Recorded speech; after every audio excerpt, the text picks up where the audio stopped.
kanun kong chuk chawa hian ling le borten ka kong min ti buai thin ma selal ba mangai na ban chuan min kai chok thin chunga ta zong ka shil seng lo min shoi na hi lom na soi sen lo ka hla na che Mwana petu lo Krista tu ka fakseng lo tu le lapon hey ka tu samberani Krista non moi ki maalang se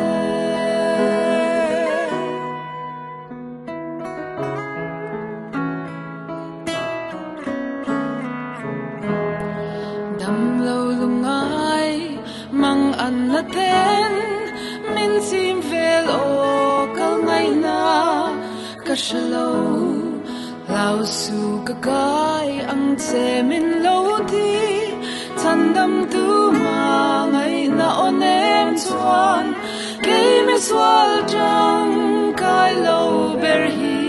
dam na pe in atan min ko Mwana petu lo Krista tu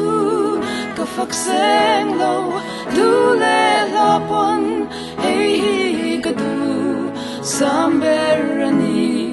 Krista non moi ke maalang se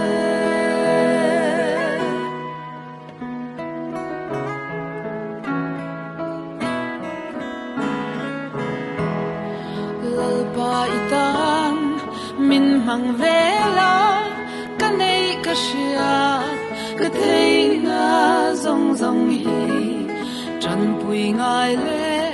i ram zong te tan man ka du e min pui ang se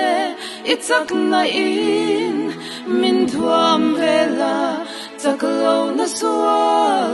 min ne sakro Masala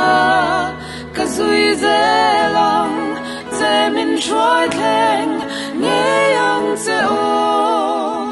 lalpa Mwana petu lo Krista tu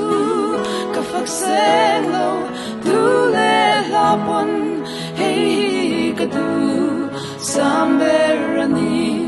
Krista non mo